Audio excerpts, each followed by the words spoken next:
Hola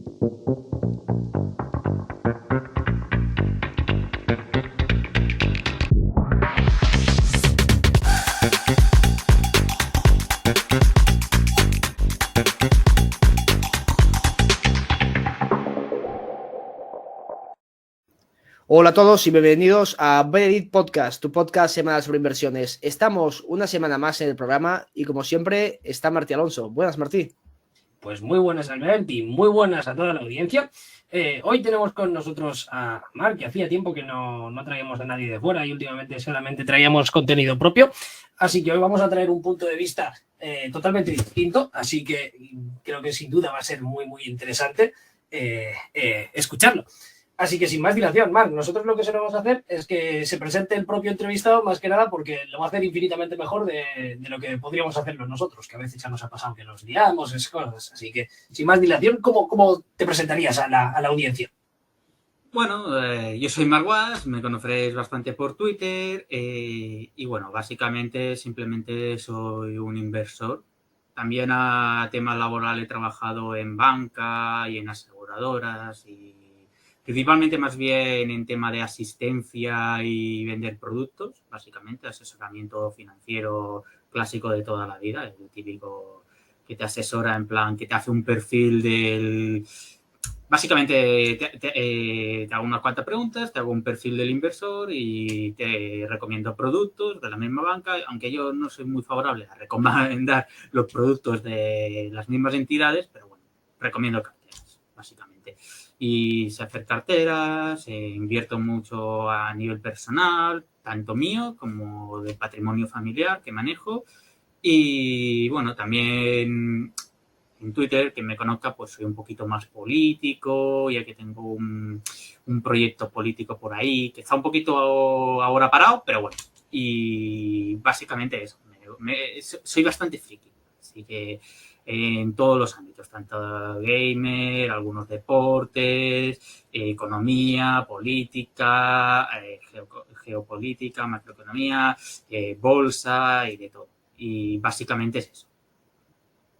Y bueno, lo que siempre busco es mínimo cada año sacar doble dígito en mis inversiones, que de momento llevo bastantes años consiguiendo. Mínimo, dice. Joder, eso ya te lo firmo yo para toda la vida, tú. 2022 tuve un 14%. Bien. Bueno, nada mal, tampoco un 14%. Teniendo gran parte de mi patrimonio, sobre todo el familiar, en renta fija al 6%. Bien. ¿Qué tipo de renta fija? Ay, perdón, Albert, que me picó el gusanillo. ¿Qué renta fija? Renta fija, pues ahí? mira, es como una renta fija que tengo con un gestor de una entidad, bueno, como una gestoría de capital, de inversión, ¿vale?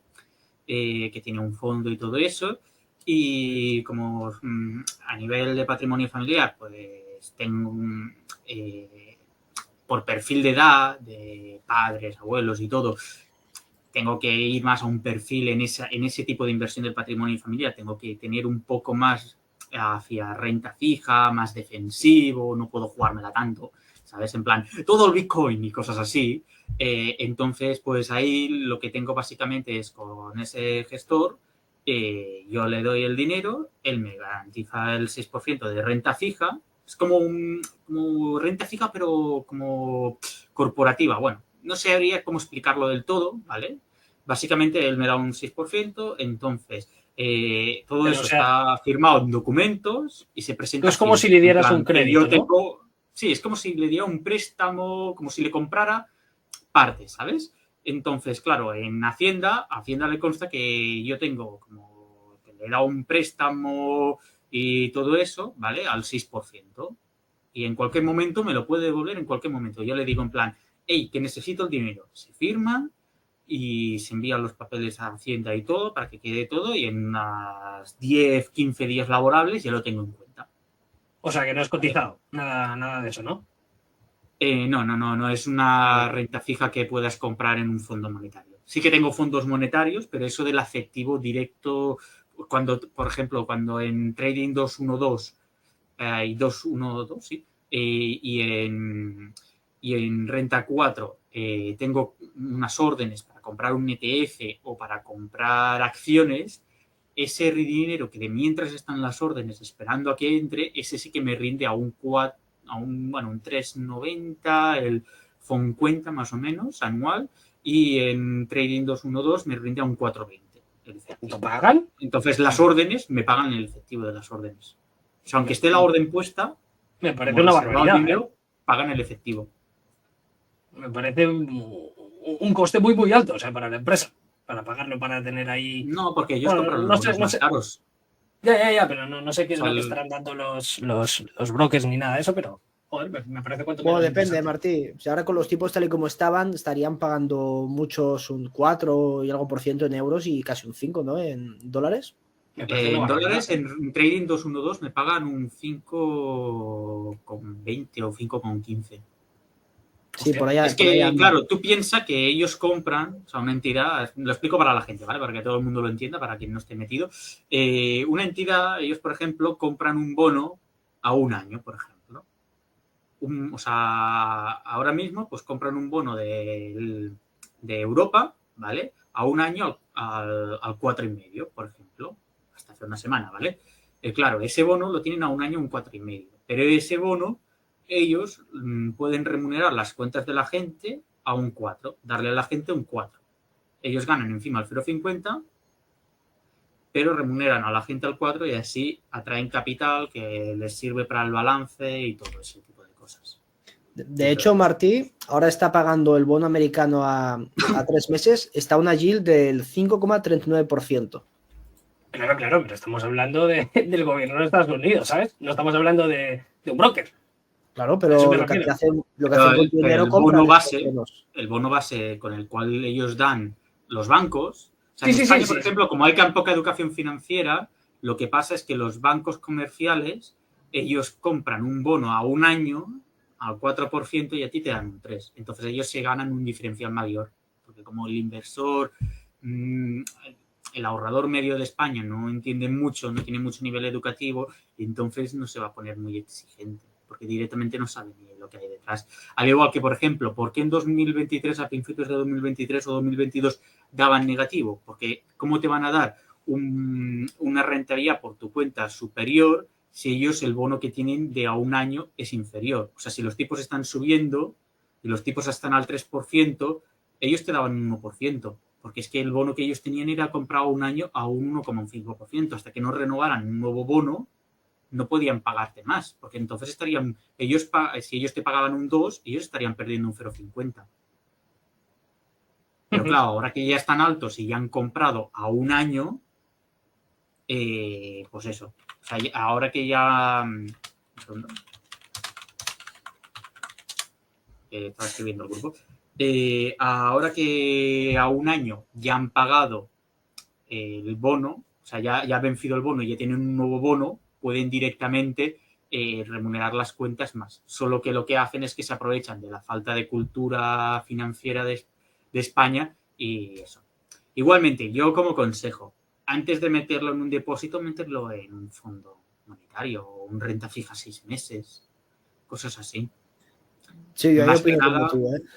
Yo, de hecho, el dinero que tengo en efectivo como reserva para invertir lo tengo en un fondo monetario.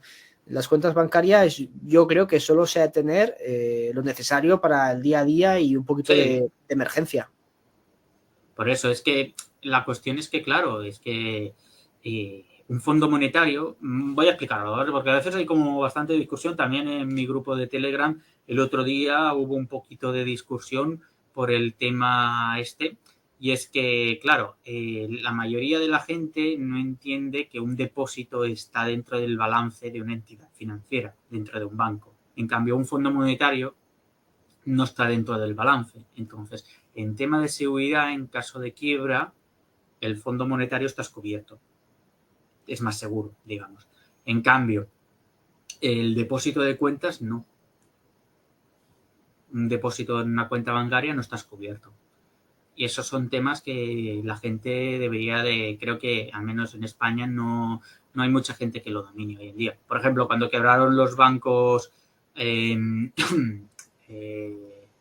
de Estados Unidos en febrero en febrero del 23, que pasó toda esa quiebra.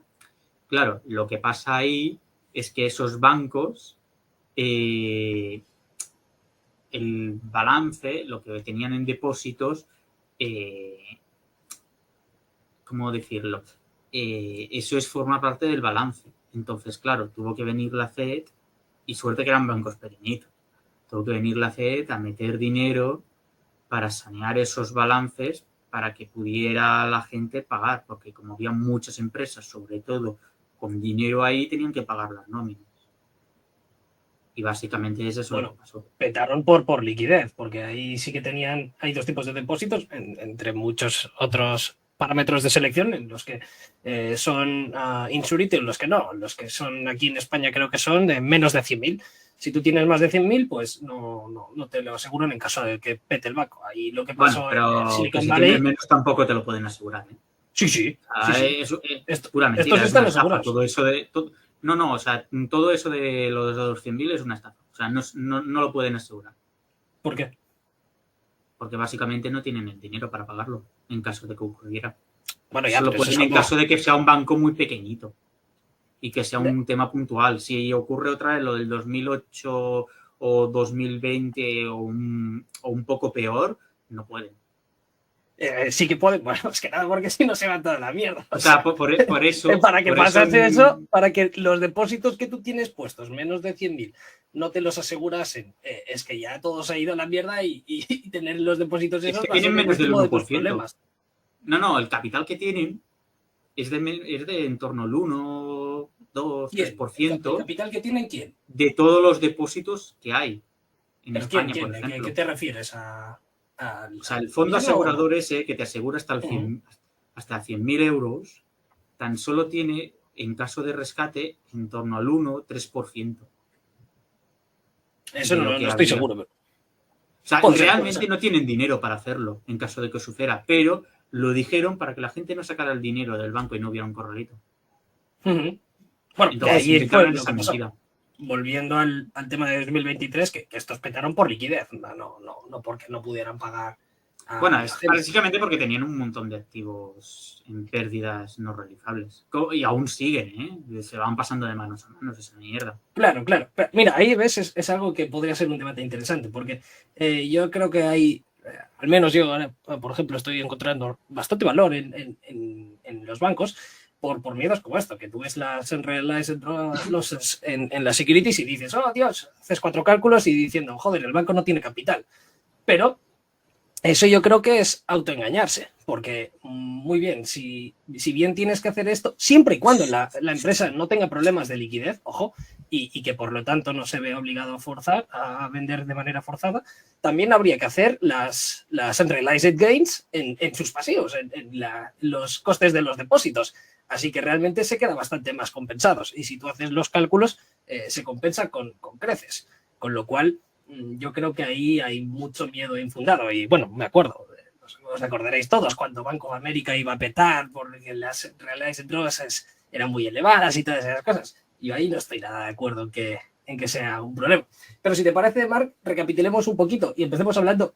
Yo, Banco de América, más que por los activos, yo el riesgo que le veía en su momento, cuando pasó, y lo sigo viendo, es el tema del consumo.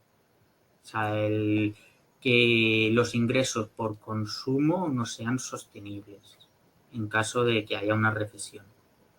O sea, que bajarían los ingresos. Poco, pero de consumo que tenía muy poquito, si no recuerdo mal, ¿no? Luego te lo compruebo, pero vamos, creo que era prácticamente todo. Sí, Banco de América tiene muchas hipotecas. Por eso. Que mucho consumo. O sea, es más un banco comercial, ¿sabes? O sea, si lo miramos como bancos, JP Morgan me parece un banco más estable en cuanto a contabilidad. Y aún teniendo todo el lío que tiene de derivados y todos los bonos en plan en negativo. Pero en cuanto a estabilidad y en cuanto a salud financiera, aún ha sido de lo mejor y más fuerte. Una posición más fuerte que el resto. En más caso de fuerte, que pero mucho más caro. Algo peor que el 2008. Bueno, sí, ahora la película es muy diferente a la de 2008. O sea, tú miras cómo estaban los bancos antes y cómo están ahora y no tiene nada. Bueno, nada que ver. antes los bancos eran, para quien no lo sepa, porque hay mucha gente joven, más que nada lo digo como detalle, antes los bancos eran como las TEC, eran como ¿Eran las con favoritas qué? del mercado, como Ah, las sí, TEC. sí. Los bancos y las energéticas, las petroleras, eran las favoritas del mercado antes del 2008. Bueno, claro, o sea, yo animo de hecho a todo el mundo que se vea las cuentas de cualquier banco grande americano en 2007, 2006, y ahí ves que todos tienen ROEs del 30%, del 35%, y claro, dices, joder, no paraban de crecer, dices, uff, realmente son un valor que son la hostia. Y claro, luego es porque estás apalancado a 40 veces y todo en base de productos que no valen nada. Y ahora la imagen es muy, muy distinta. Están apalancados más o menos a 10 veces, con más activos más líquidos que nunca, más seguros que nunca. Creo que la imagen es muy, muy, muy diferente. Pero, si te parece, Marc, recapitulemos un poquito y empecemos hablando sobre cómo empezaste tus inicios y cómo ha ido cambiando tu filosofía y definamos un poco la filosofía de inversión que tienes actualmente. Pues mira, creo que no lo he comentado nunca, pero voy a comentar mis 3 primeras inversiones a nivel personal, ¿vale? Fueron Microsoft, Tesla y petróleo. Y hace como 10 años casi. Y aún sigo conservando una acción de esas de Tesla. Siempre conservo una de la primera. O sea, es como un fetiche raro que tengo. ¿Pero solo de Tesla o de las demás inversiones también? O sea, he hecho muchas inversiones, he ido comprando y vendiendo, pero como recuerdo, siempre conservo esa... O sea, de todas, siempre conservo una. O sea, de la de Tesla, conservo una. O sea, si en su momento compré 100 y con el tiempo he ido vendiendo, he ido haciendo trades y todo, pero siempre me he quedado una, como recuerdo ahí en ese broker ahí abandonado. Simplemente para verla como recuerdo. Eso es como el primer dólar casi, ¿no? Sí, es como un fetiche así medio raro, ¿sabes? Es como, por ejemplo, la próxima vez que vuelva a comprar Tesla, en plan de cartera de largo plazo, van a ser 66 acciones. Simplemente porque como Elon es friki, yo soy más o menos friki, ejecuten la orden 66, básicamente.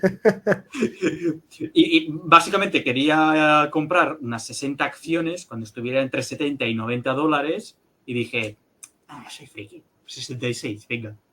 Voy a ponerle un número así un poquito más bonito de compra. Y desde que empezaste, ¿cómo ha ido evolucionando tu visión de cómo gestionar tu cartera, cómo seleccionar tus inversiones? Pues, por ejemplo, tuve una época bastante de indexados.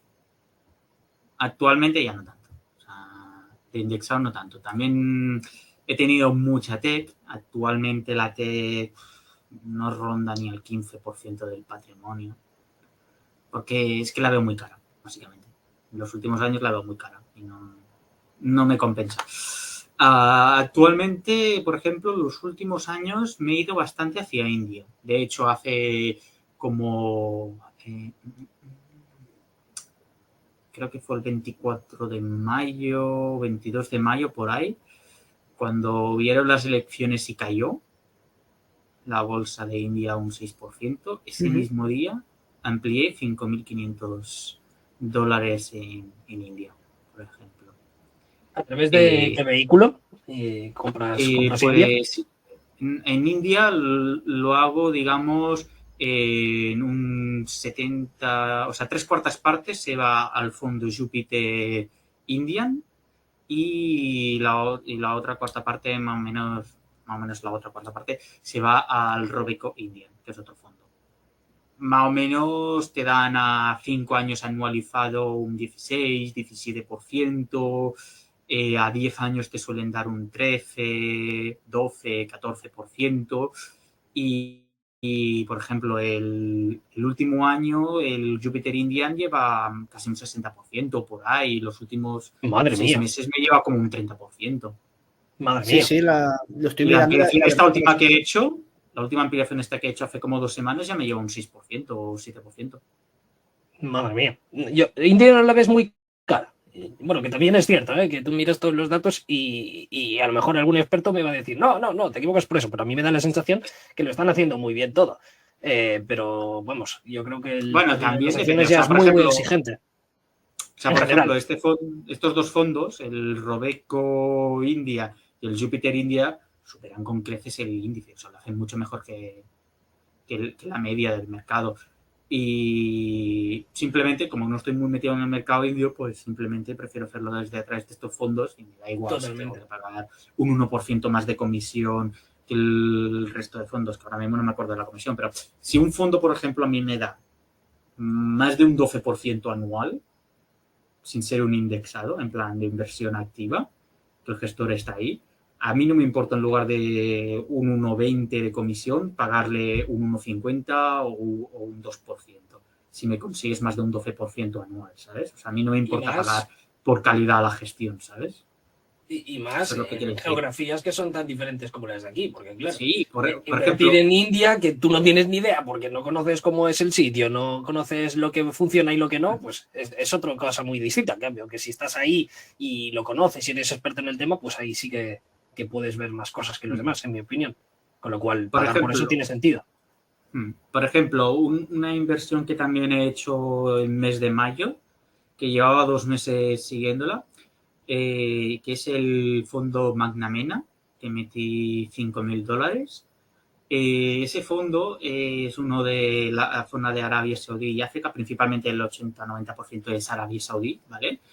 Y básicamente te da en torno a un 12-14% anual los últimos 10 años, ¿vale? Y está diversificado en un montón de sectores, o sea, es como si fuera un indexado, pero batea al mercado con muy buena rentabilidad y básicamente es eso, es un fondo que lo considero muy bueno y justamente ha pasado como, o sea, hasta el mes pasado estuvo como 3-4 meses así que cayó como un 5 o 6% y dije,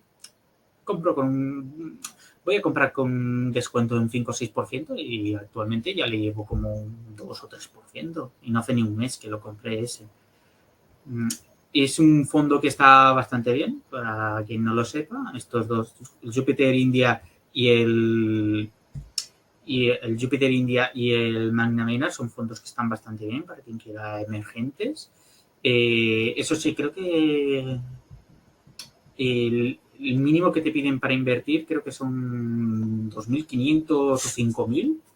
Pero bueno, quien le vaya a invertir en este tipo de productos, pues están bastante bien, superan el margen, o sea, superan el mercado y los considero muy buenos.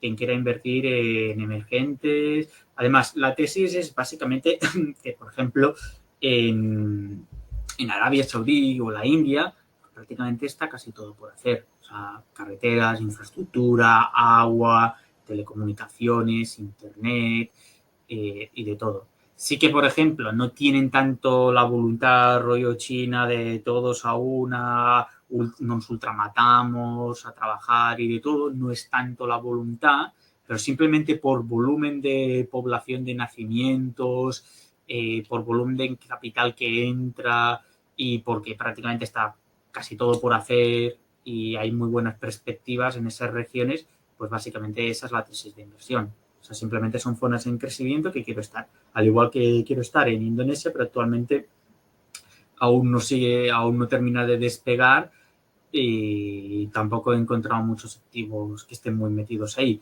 Pero considero que, por ejemplo, lugares como Indonesia, Egipto o Nigeria, en los próximos 30 años van a dar buenas rentabilidades.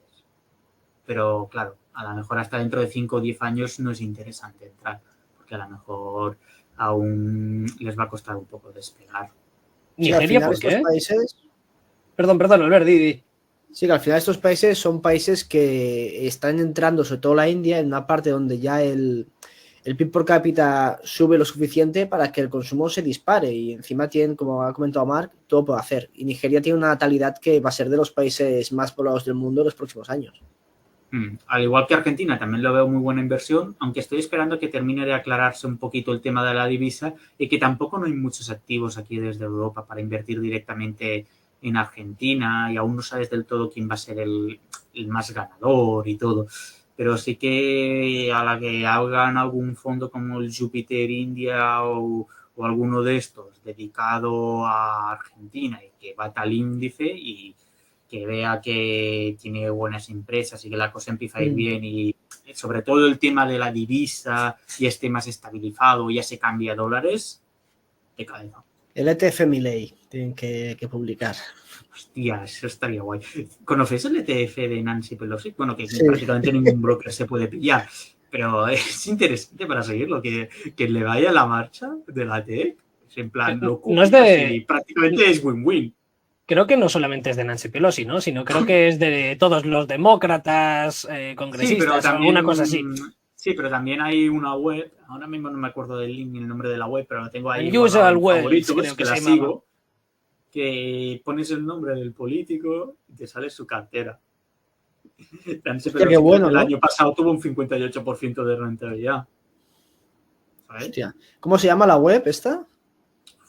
Pues no me acuerdo ahora mismo, si quieres Unusual luego te busco Wealth. el link. Creo que es esta, Albert. Igualmente, si lo googleas, no tardas mucho en encontrarla. Yo tardé como Mm. 5 minutos o 10 en encontrarla. Ujú. A mí es que me pasaron una captura en plan de mira esto y estuve rebuscando un par de webs y al final dije, pues tiene que ser esta. Por la estética. Era la misma web, la misma estructura y todo. Y Ujú. sí, encontré el perfil de Nancy Pelosi y joder. Pues a ver si encontramos la cartera de señor Sánchez. A ver si tiene buenas Que inversiones. va, tengo entendido que tiene un plan de pensiones y poco más. Bueno, curioso. Con todo esto, entonces ya empezaste sobre todo centrándote en fondos y en ETFs y ahora estás más con stock picking, más seleccionas tus propias empresas. No. O sea, empecé con mis propias empresas a nivel individual, solo que fondos lo uso más en patrimonio familiar. Vale. Porque como el patrimonio ya está en fondos y siempre se va moviendo entre fondos, o sea, si quiero estar más tranquilo o veo problemas en el mercado, pues me muevo a fondos de renta fija o monetarios, básicamente.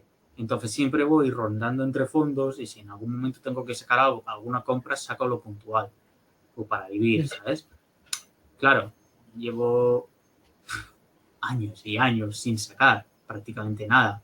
Entonces, claro, no me interesa vender, sacar los fondos y comprar acciones individuales, porque entonces tendría que pasar por Hacienda y no me interesa. Porque para quien no lo sepa, ¿vale? Porque a veces el nivel en España del público general, a veces en Twitter me encuentro cosas muy curiosas que no lo saben, pero para quien no lo sepa, en España los fondos de inversión tienen una ventaja, digamos, fiscal y es que tú solo pagas impuestos cuando vendes, pero los traspasos no pagas. Entonces yo puedo rotar de un TEC a un monetario y luego volver a un TEC y en ningún momento, como no he vendido, no he cobrado cash, simplemente he hecho traspasos, ese dinero se va acumulando y no pago impuestos. Y puedes retirar simplemente parcialmente el fondo. Ujú. Y así estás mucho tiempo sin pagar impuestos. No, ¿sabes? Entonces, yo las acciones lo hago más desde mi cuenta multidivisa. Que de hecho, por ejemplo, un tema curioso, la mayoría de gente no tiene cuenta multidivisa. Sí, eso me lo Y comentaste cuando nos vimos, que es bastante sí, raro que la gente tenga diversas divisas también. por eso es en plan, yo tengo cuenta multidivisa y entonces yo puedo comprar una acción en dólares y la vendo en dólares. Y controlo el tipo de cambio. En cambio, mucha gente compra acciones, cobra el dividendo con comisiones de cambio de divisa, vende las acciones con comisiones de cambio de divisa y todo eso. En cambio, yo simplemente compro y vendo. Y cuando quiero hago el cambio de divisa cuando el cambio me interesa. Por ejemplo, actualmente cuando el euro esté en 1,10, 1,12, pues me interesa cambiar euro a dólares. Cuando el cambio se vaya más a la paridad, me interesa cambiar dólares a euros si quiero. Entonces gano en el tipo de cambio. Si encima me llevo un 5 o un 4% o un 8% extra en el tipo de cambio, pues dinero que gano extra. Y eso mucha gente no lo tiene en cuenta, el tipo de cambio. Sí, supongo que también entiendo que es más complicado manejar el tipo de cambio. Al final, como esto se mueve ya por tema de bancos centrales y no tanto de fundamentales de analizar una empresa, como que No, pero si vas a nada, ¿no? largo, te da bastante igual, ¿sabes? O sea, yo ahora mismo pues voy acumulando dólares, básicamente. Bueno, al final todas las divisas tienen el mismo valor terminal, Sí, pero bueno, hay pero algunas mejores que ahora otras. mismo, ¿qué interesa? El euro se va a debilitar. Con la locura esta que ha hecho la semana pasada, hace 2 semanas, el jueves anterior, con lo de bajar los tipos, la tontería esa, 3 días antes de las elecciones, cuando no necesitabas, cargándote tu carta magna, tu constitución, en plan, tu único mandato, el de control de precios, simplemente para rescatar países. Bueno, al final es una herramienta política más, por mucho que nos digan que no. Y relacionado con todo esto, Marc, ¿cómo ves la situación del mercado actual? Índices muy inflados. Voy a poner una nota, ¿vale? Por ejemplo, un pequeño apunte. Para quien no lo sepa, los últimos 12 meses del Nasdaq, el 40% y el 50% de la subida ha sido Nvidia. Del S&P 500, los últimos 18 meses, el 40% de la subida ha sido Nvidia. ¿Es estar diversificado, estar en un índice donde los últimos 12 meses, 50% de la subida haya sido Nvidia? Yo considero que hoy en día los indexados los índices como el S&P 500 no es que estén muy diversificados. 7 empresas, hay 10 empresas, son el 50% del Nasdaq, 7 empresas son el 35% del S&P 500. ¿Hasta qué punto es estar diversificado? Tú miras el S&P 500, Equal Weight, que son todas las empresas ponderadas a lo mismo, 0,25, y prácticamente no ha hecho nada en los últimos 2 años. Sí, totalmente. Al final, si ves lo que dices, el Equal Weight, al plazo de un año, este índice se ha hecho un 11% de rentabilidad. En cambio, el Standard & Poor's más que duplica el Equal Weight. Y al final es porque, como comentas, Nvidia se ha llevado una gran parte del pastel. O sea, está a punto, no sé si ya lo ha conseguido, me parece que todavía no, pero está a punto de superar a Apple en capitalización. Bueno, Apple ahora ha superado a Microsoft, se ha puesto la 1 con la subida de esta última semana. Que también es como una subida bastante absurda. O sea, Apple que lleva 12 trimestres con resultados bastante mediocres o malos. Sí.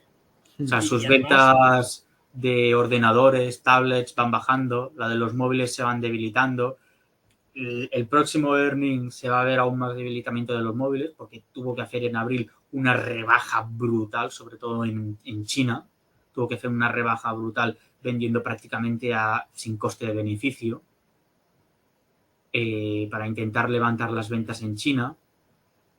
¿Qué? ¿Vas a prometer, la caja, voy a recomprar 110.000 millones otra vez para intentar levantar el mercado?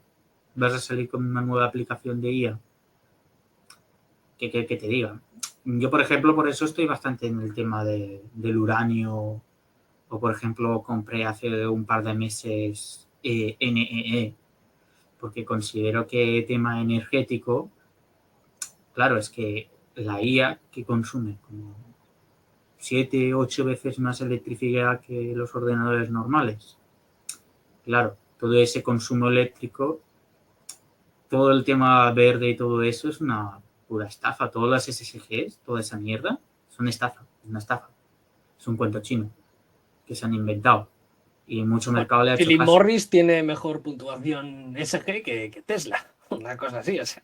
Que Exxon tiene mejor puntuación SG que Tesla. Exxon, Sí, es que ¿sabes? tiene poco sentido. Digamos, como el hijo de Standard Oil, ¿sabes? Tiene mejor puntuación que Tesla. O sea, hoy en día es bastante absurdo lo del SSG y todo ese rollo que se han hecho. O sea, yo ni lo miro, lo de los SSGs. Cuando abres un fondo y te pone es verde y es en plan, Sí, quita. pasar. Enséñame los números. Y ya está, ¿sabes? O sea, y si quiero diversificación, pues simplemente compro agua, oro, renta fija, un poco de emergente, un wall, me compro las 7 magníficas y ya estoy más diversificado y con mayor rentabilidad que el SP500, por ejemplo. Tema de agua, ¿nos podrías comentar un poco cuál es tu tesis de inversión ahí? ¿Y cómo Pues la juegas? simplemente cada vez hay menos agua potable y potabilizarla a través de desaladoras es caro, así que más consumo eléctrico, mis empresas de uranio o de NEE eléctricas y utilities van a subir, básicamente, así que también me veo beneficiado por una segunda derivada de eso.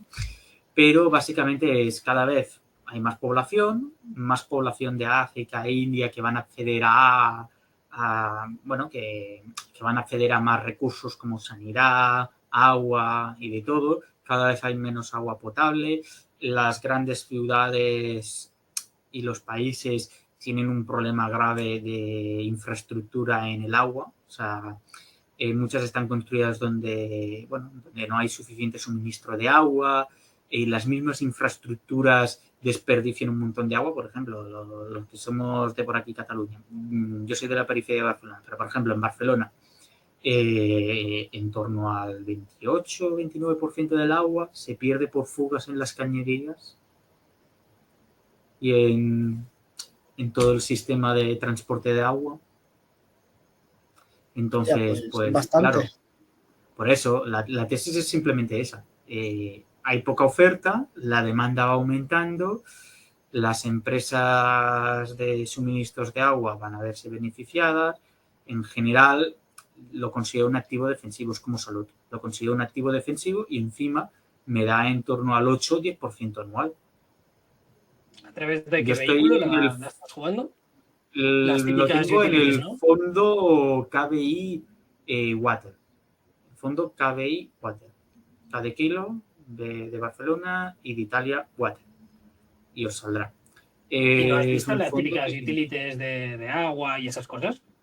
Que hay varias Bueno, estoy cotizadas. esperando a que corrija un poco AWK, la Ujú. American Water Sí, Works.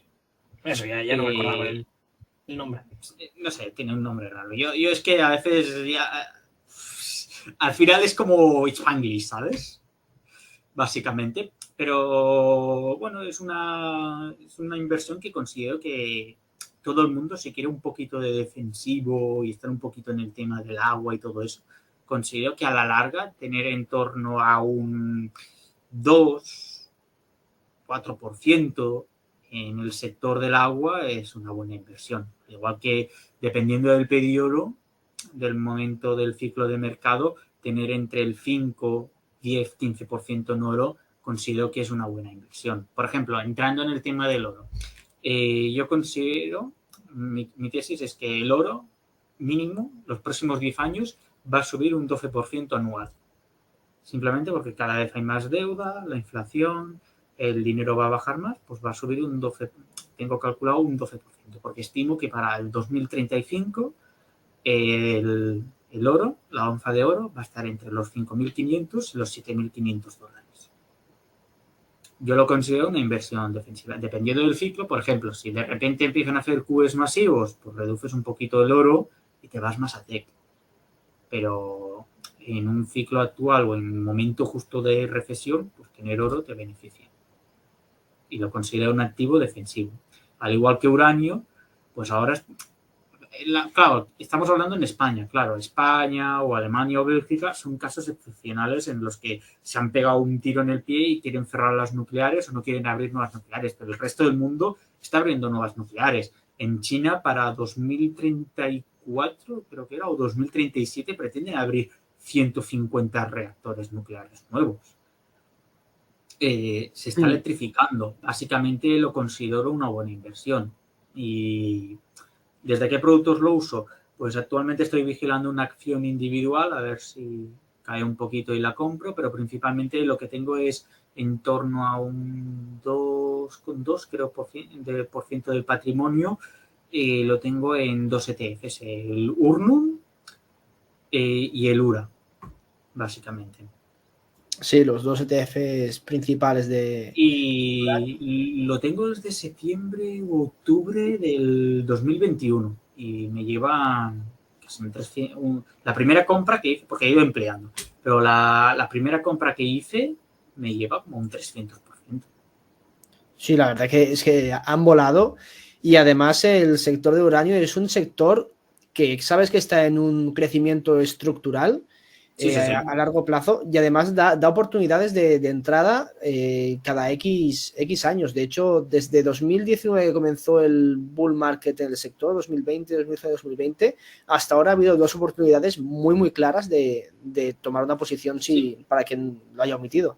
De hecho, si quieres, luego te lo paso, un pequeño hilo que hice en agosto del 21, que es cuando me empecé a informar y de que iba a haber un short, en plan de que iban a subir el precio del uranio y que iba a despegar, y luego con el 2022, en plan, con lo del gas y todo, era en plan, es que está clarísimo que van a tener que quitarse de la tontería esta, y poco a poco pues el discurso ha ido calando de que hay que olvidarse de este fanatismo en contra de las nucleares cuando es una energía tan buena.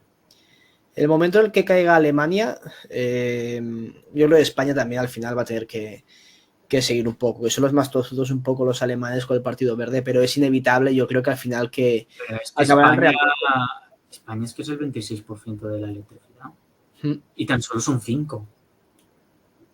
Claro que la inversión inicial pues es bastante alta, pero yo creo que se puede pedir Sí, pero perfectamente. En esto a ese la caso que... yo justificaría endeudarse y que la rentabilidad de los primeros años del funcionamiento de esa infraestructura sirviera para pagar ese préstamo.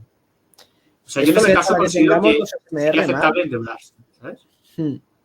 Sí, es el problema principal, el coste, pero eso a la que se comercialicen ya estandarizados los SMR, que son los reactores Sí. modulares, Y, eso se y va a los de cuarta solucionar. de generación normales. O Sí. sea, los grandes, los de cuarta generación también. El ITER, por ejemplo, yo, si fuera presidente de España, yo metería más dinero para acelerarlo, lo del ITER, porque aún va lento. Y creo que cuanto antes se empiece, antes se va a beneficiar la sociedad y más con el nuevo consumo. Es que, por ejemplo, lo de todo esto de la IA y todo eso, me da que va a pasar un poquito también, entre comillas, aparte de que es un poco burbuja ahora mismo, me da que va a pasar un poquito, entre comillas, como está pasando con Ibiza, en plan que morirá del éxito. Básicamente, al final no va a haber suficiente electricidad para suministrar todo ese consumo de cálculos de IA y todo eso. Sí, Básicamente es que actualmente no hay suficiente capacidad eléctrica. O sea, que tiene que aumentar como un tercio, un 40% toda la capacidad eléctrica del mundo en menos de 5 años. ¿En y serio? mientras se hace la transición ecológica, ¿eh? Mientras Mientras sigue con toda buscan, la tontería. claro, mientras buscan cerrar centrales de carbón, centrales de gas, ya nos dirán de dónde va a sacar la electricidad. Pero esto es muy Y, bullish y para mucha ese tipo de transición sectores. ecológica y luego a aranceles al coche chino de Sí, BID. sí. Sí, Bueno, al final eso es un viento de cola muy bueno para las energías tradicionales como el gas y el carbón. De hecho, bueno, en también estoy Estados en gas, Unidos, ¿eh? ¿cómo? Estoy en gas. ¿En gas Compré, americano o por aquí en Europa? no, un ETF, N-Gas. Lo compré N-gas. a 1,6, $600, y ahora mismo creo que llevo 700 y pico de dólares. O sea, llevo como un 28-32% de beneficio desde que lo compré. De hecho, con un anterior compañero de trabajo, pues hablamos por privado y es en plan, que la tesis es en plan, es que se ha desinvertido tanto, y claro, es como el petróleo, lo mismo. Se ha desinvertido tanto que ahora mismo necesita entrar mucho dinero. Mm. Como lo del petróleo, la gente ahí en plan, petróleo no se va a acabar, es un cuento chino. Al igual que yo, llámalo conspiranoico, como queráis llamarlo, pero que el petróleo no es como si fósil, ¿sabes? En plan agotable. O sea, porque ya la misma palabra viene de petróleo, óleo, o sea, piedra, óleo. Pero básicamente los estudios que se hicieron, con los que dicen todo el rollo de que el petróleo viene de los animales y todo eso, claro, eso los financiaron las mismas petroleras, para luego, cada 10 años, decir, en 10 años se acaba el petróleo. Estamos en el pico de demanda, siempre cada año se va superando. Yo, sinceramente, no veo que vaya a No, el terminarse nunca. petróleo no se Simplemente va va a a aparecer una terminar. nueva energía más rentable y ya está. De hecho, es que hay que diferenciar lo que tendrían el bien económico en sí. O sea, a determinado precio siempre va a haber petróleo o va a haber un sustituto. Al final, jamás nos vamos a quedar sin petróleo a nivel como de material, porque es esto. A la que suba a determinado precio, hay sustitución de este combustible por otro. Incluso esto del pic de demanda, al final el petróleo no únicamente se usa en transporte, es que todo lo que tenemos alrededor Sí, está sí, hecho sí, de sí. derivados. De hecho, si quieres, añado un par de puntos, ¿vale? Por ejemplo, ¿realmente el precio del barril de petróleo ha subido los últimos años o no? Realmente no ha subido, si lo miras a largo plazo. O sea, el barril de petróleo vale, o sea, una onza de oro vale los mismos 20 barriles de petróleo que hace 20 años. Y una onza de oro de hace 20 años valía lo mismo, o sea, de hace 40 años, igual. O sea, realmente lo que pasa es que como mides el oro o el barril de petróleo, la divisa fiat, lo que ha pasado es que se ha perdido el valor, pero realmente sigue valiendo 20 barriles de petróleo una onza de oro. O sea, realmente no ha cambiado mucho. Y otro punto que quiero añadir es el tema de todo eso del CO2, que sí, hay que cambiar los coches. Gente, o sea, así como general para todo el mundo, ¿vale? Voy a ponerme un poquito en modo basado. El transporte marítimo, aéreo, coches, camiones, representa en torno al 11-15% de la contaminación mundial, ¿vale? Europa representa el 10,8-10,6% de la contaminación a nivel mundial. ¿En serio alguien se cree que quitando todos los coches eléctricos, cambiando todos los coches por coches eléctricos, o dejando de ir en coche, la gente ir caminando o en bicicleta, como los tontitos de Bélgica y todo eso, ¿alguien se cree en serio que va a cambiar mucho? Por ejemplo, en el mundo existen unos 1.600, 1.800 millones de coches, ¿vale? Si cambiamos todos esos, ¿vale? O solo los que existen en Europa, que son unos 500 o 400 millones de coches, ¿realmente qué reduces? ¿Un 2% de la contaminación mundial? En el mejor de los casos, que Europa dejara completamente de contaminar, un 10% de la contaminación mundial. En 5 años, el incremento de la contaminación de India ya sustituiría toda la contaminación de Europa. Entonces, realmente es absurdo todo el tema de la contaminación. O sea, realmente lo que contamina, el 70% viene de la producción energética. O sea, viene de la electricidad. De que en muchas regiones poco desarrolladas se usa biomasa, básicamente. O sea, se quema madera, carbón, gas y sobre todo mucho petróleo y mucho carbón. Y eso es lo que contamina. De ahí viene el 70% de la contaminación mundial. Pero claro, esos países pueden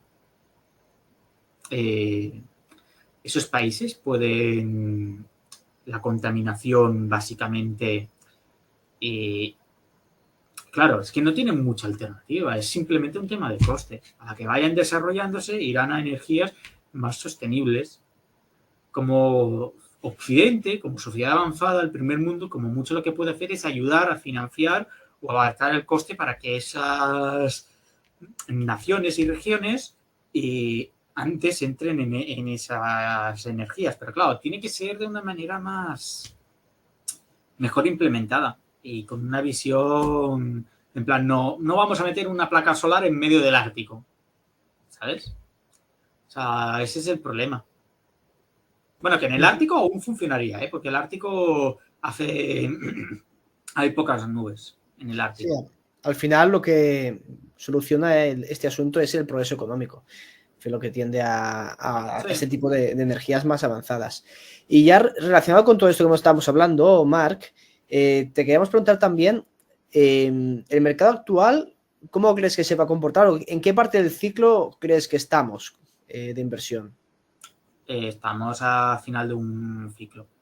O sea, estamos a final del ciclo y entrando ya a tema de recesión y depresión en los próximos meses. Eso sí, hasta las En elecciones. meses. O sea, dices, Sí, o sea, a bueno, partir de trimestres, las trimestres. elecciones. O sea, yo hablo ya de rollo 2025. O sea, al menos hasta las elecciones, de momento, al menos, el S&P 500 va a estar plano alcista. O sea, plano alcista. O sea, no alcista, sino plano alcista. O sea, poquito a poquito, pero no una gran disparidad. Y a partir de Básicamente. entonces ya soft landing Sí. o problemas Por ejemplo, gordos de verdad. Por ejemplo, pongamos que gana Trump y se incentiva aún más la guerra comercial. Eso es inflacionista. Y dará más oportunidades a comprar activos chinos, por ejemplo. Uh-huh. O ¿Tú sea, ese tienes es como un posición análisis. actualmente en China? Tengo una exposición bastante pequeña, o sea, aún me falta construir más del 80% de la posición. Básicamente estoy esperando al Hansen en torno a los 14.500 para entrar, unos 15K. Quiero meter en China. Quiero comprar el BlackRock Asia A2, el BlackRock China A2 y el CQQQ, al igual que también quiero comprar Tencent como individual y Alibaba. Uh-huh. ¿Y crees Dentro que, del por ejemplo, universo... perdón, Martín, Albert, perdona. es nada, tocar un poco de China, que por ejemplo en China, ahí, desde mi punto de vista, sí que hay oportunidades que son más o menos claras, como por ejemplo Alibaba. Pero claro, es que la disparidad de precio entre Alibaba y Tencent pues es bastante elevada. ¿No crees que es mejor ahí concentrar todos los huevos en una misma cesta, meterlo en Alibaba o aquí Yo es sí que que soy es bastante mejor? fan de la diversificación. Aún así, yo considero que Alibaba es que por números de fundamentales es una bestia eso.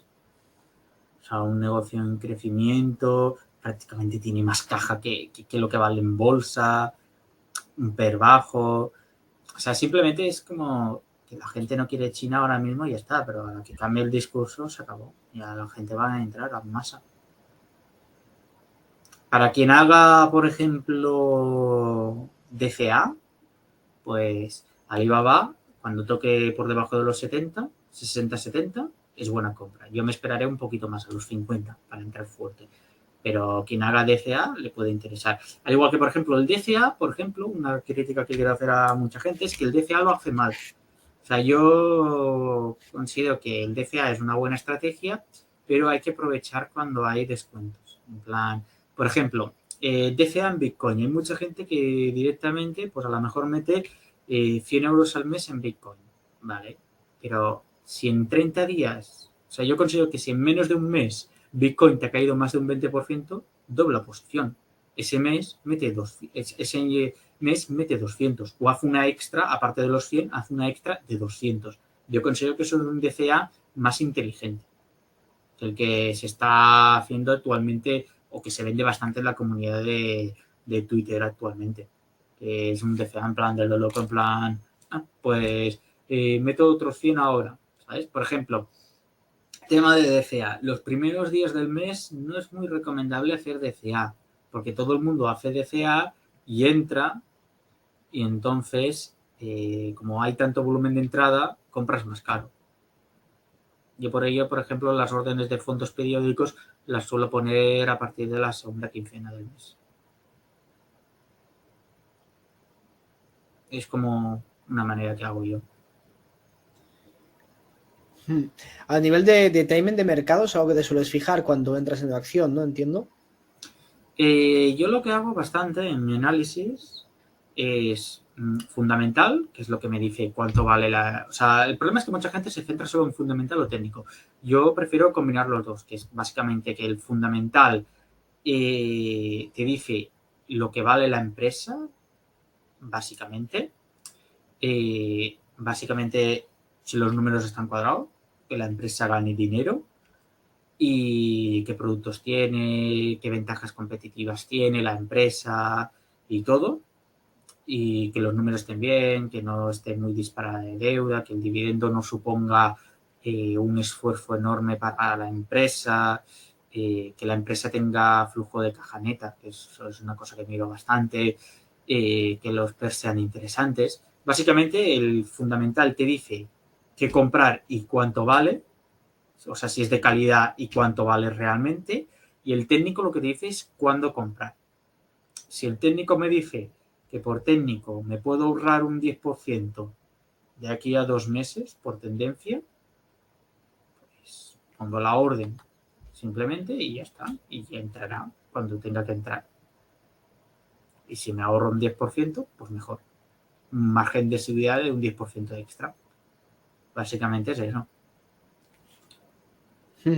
No sé si vosotros lo hacéis así o cómo lo hacéis, pero yo básicamente sigo eso.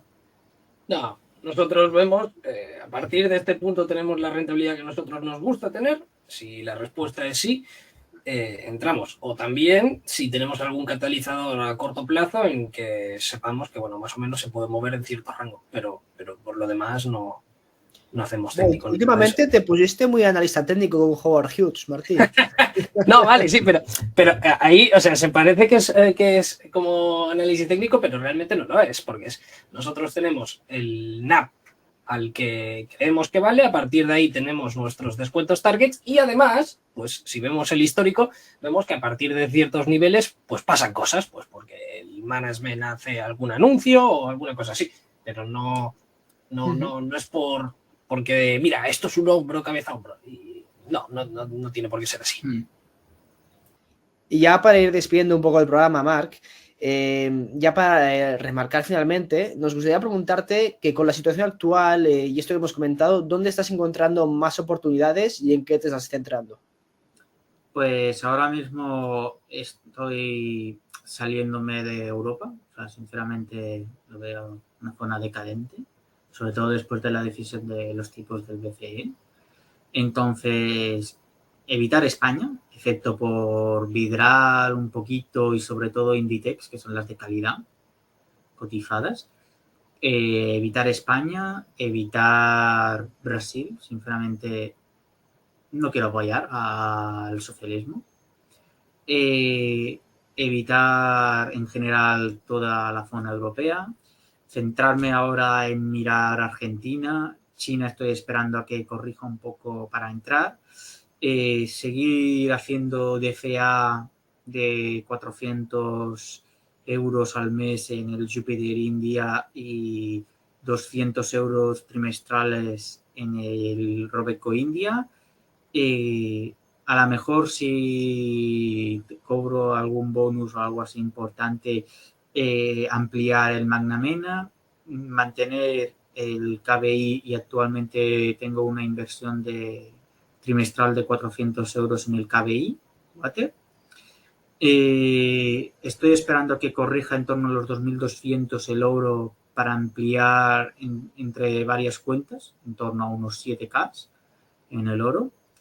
Y básicamente irme recogiendo beneficios de lo que me queda de TEC y del SP500, al menos porque veo que tarde o temprano a la que corrija va a corregir fuerte. O sea, si Nvidia, si las 7 magníficas caen un 30%, el índice del SP500 cae tranquilamente más de un 25%. Entonces ahí sí que puede ser más interesante comprar el índice o recomprar las 7 magníficas. Que en verdad es un poco tontería las 7 magníficas, es decir, llamarlas como tal 7 magníficas cuando es Nvidia y 3 más, mínimamente. O sea, la gran magnífica y 3 magníficas. Porque el resto están bastante o planas o poca rentabilidad o directamente Tesla, no sé, ¿para qué coño la siguen metiendo en las 7 magníficas? Sinceramente. Creo que Broncom, la de Avego, esa, actualmente es más 7 magníficas o Lilith Creo que es más Siete Magníficas que Tesla ahora mismo. Bueno, Como eso idea va a ir de las cambiando. Siete Magníficas, ¿sabes? Antes teníamos O sea, las Fang, ahora tenemos esto. O sea, esto va cambiando y ya. por eso, o sea, como Siete Magníficas, considero que las otras son mejores. El sector del lujo creo que los próximos trimestres puede dar buenas entradas. Louis Vuitton por debajo de 550 o Hermes por debajo de 1700. Es un buen margen de seguridad para entrar, yo considero. Al igual que Ferrari por debajo de 300 es buena entrada si vas a largo. Utilities, creo que ahora han despegado un poquito, pero aún es bastante bueno para entrar. Mineras de oro han sufrido, pero creo que hay bastante calidad, muy bajos PERs. Bancos, creo que en los próximos trimestres considero que es momento de desinvertir. De hecho, yo ya desinvertí hace ya un tiempo. A lo mejor me adelanté demasiado al ciclo, pero bueno. Petroleras, creo que están bastante bien. Al menos yo acabo de ampliar Aramco, 400 y pico. Acabo de ampliar y me van a entrar 280 dentro de muy poco. Creo que es una operación bastante interesante, quien le vaya una petrolera, una de las empresas más grandes del mundo. Exxon estoy esperando a que corrija por debajo de los 85, pero aún así, si corrige a los 90, 100, creo que quien vaya largo le puede interesar bastante y te da un dividendo de en torno al 3 y pico, 4%. Considero que es una buena empresa para invertir. Y básicamente eso. NEE, JP Morgan, considero que esas empresas están bastante bien. Y las empresas como consumo más defensivo, como un Pepsi, P&G, Costco, Starbucks, McDonald's, creo que en los próximos trimestres pueden dar buenas entradas. Creo que con un 20% extra más de corrección pueden ser buenas entradas si vas a largo y buscas un dividendo tranquilito. Pues yo creo que ya está todo, Albert. Ya llevamos la horita de programa que hacemos. ¿Qué te parece si lo dejamos aquí? Pues podemos terminar el programa despidiéndonos. Y antes de esto, ¿dónde te pueden encontrar, Marc, y dónde te pueden seguir? Pues actualmente me podéis encontrar tanto en el grupo de Telegram como en Twitter principalmente. Y básicamente ahí es donde me podéis encontrar. ¿Cómo te llamas ahí en Estoy Twitter? medio peleado con YouTube desde hace años, así que es Pues una larga muchísimas historia de que gracias. me cerraron un canal de más de 11 años con más de 1000 vídeos. Entonces ¿Por estoy qué? peleado con el... pues se niegan a pasarme una captura de la supuesta infracción. Así que Madre así mía. estamos. Llevo Demasiado discutido basados, 3 tío. años. Llevo discutidos 3 años en Twitter, la atención al cliente esa de Team YouTube, 3 años. Y llevan 4 meses que estoy en plan, hola, ¿me vais a contestar a la última pregunta que os hice? Llevan 4 Madre meses. mía. Y cada semana los abro en plan, hola, ¿me vais a contestar? Y no contestan. Por eso, en parte, estoy bastante discutido en plan de... Es que, claro, Google es una buena empresa, pero es que el servicio de atención al cliente es lo No, peor es que he visto en mi horrible. vida. Es lo peor, es lo peor. El de Google, el de Twitter, la verdad es que son servicios horribles de atención al No, pero cliente. el de Twitter aún está bastante Pues bien. yo he tenido unos líos con Twitter que para Yo que en me el pasado sí conteste. que tuve, antes de que estuviera Elon, me han cerrado varios Twitters. ¿Sabes? Bueno, porque pones cosas basadas y entonces pues es normal que haya censura. No, pero por ejemplo, en el 2020, 2 semanas antes de las elecciones, me banearon la cuenta de Twitter, la que tengo actualmente, la de Marwas, ¿no?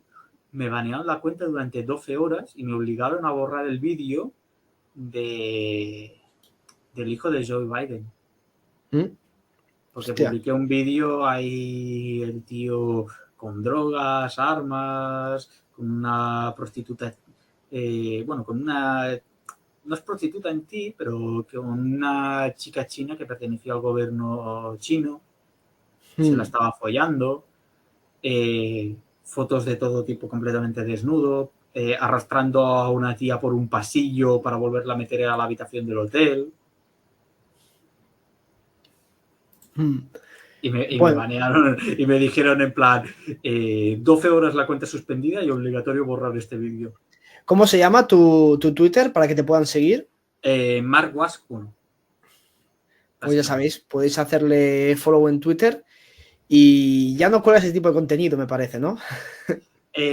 No, actualmente me he relajado un poquito. En plan, prefiero directamente darle RT a quien lo suba, quien se la juega a subírsela.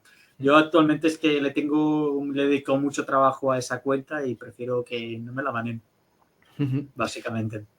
Pues bueno, Marc, muchas gracias por venir a BDeep. Esperemos que hayas pasado un buen rato hablando de inversiones con nosotros. Sí, igualmente, y cuando queráis, podéis invitarme otro día y vamos hablando. Si queréis con unas cervecitas, hablamos sobre el mercado y todo. Pues genial. Pues esto ha sido todo por el programa de hoy. Si os ha gustado, dejar un me gusta, comentar y nos vemos en el siguiente programa. Y recordad, bye the deep. Chao, chao. Adiós.